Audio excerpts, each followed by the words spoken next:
Hi, it's Dean from WDL. Today I've got on the sofa Cate Caruth from Creative Words. Welcome, Kate. Thank you very much. Very nice to be here, Dean. Fantastic to have you. So, with so much information available in the world, how does a business maker content stand out? Well, it's definitely a challenge. There is a huge amount out there. You might have seconds to make an impression. A couple of simple hints that will help with that. Obviously, always keeping that ideal client, that avatar, whatever you choose to call it, in your mind as you're writing. Think about them and have them in your mind as you're creating. Keep things short. And that doesn't just mean a short post or a short article, but keep your sentences short so that they're easy to read and digest. Put the main point first. Don't make people hunt for anything. So if you're writing a blog, don't make your main point 3/4 of the way around because people want to scan through and they want to know what it's about straight away. So start with, here's what we're talking about. If you're doing a live video, start with, hi, good afternoon. I'm going to be talking about 3 things today. Say what the 3 things are. And what that then means is that someone will say, oh, well, number 3 is interesting to me. I'll stick around long enough to find out. So we're in this kind of skimming society. People look at a blog and they'll look at the headlines to see if it's worth reading because they'll skim it. They'll skim through a Facebook post. They'll skim through your website. And that means making the really important messages stand out.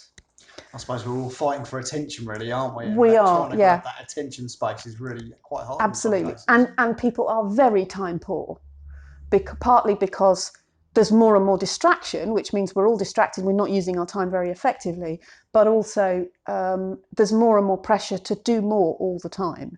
And therefore we're very time poor. So it means that for someone to want to find something, they're going to want to find it quickly. And your job, if you're putting content out there, is to make it as easy as possible for somebody to see what it is that you do and why you are different.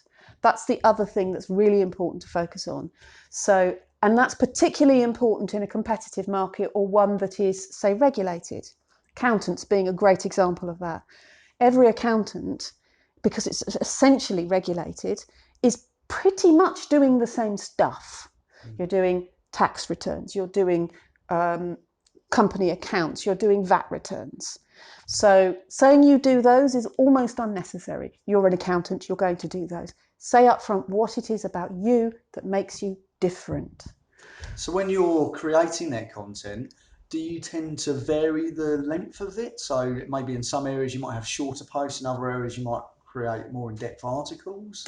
How would you advise a business to go about with that?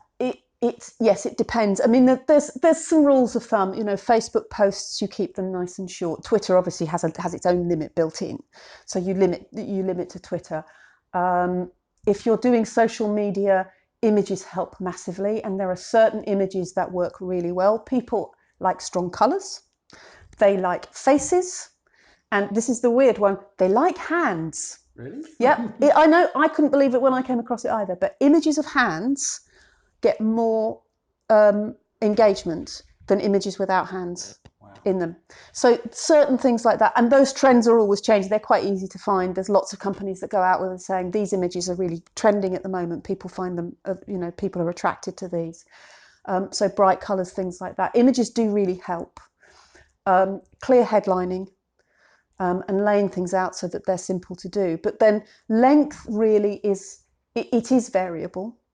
Blogging, for example, 350 to 1,000 is on the outside, the number of words that you use for a blog. If you're doing an article, that's often to do with whoever's commissioned the article. They're between 1,000 and 1,500 words. So you've got more time and space in a bigger article. But what it does also mean is in your longer article, you've got more opportunity to go drifting off into vague directions and completely losing your reader.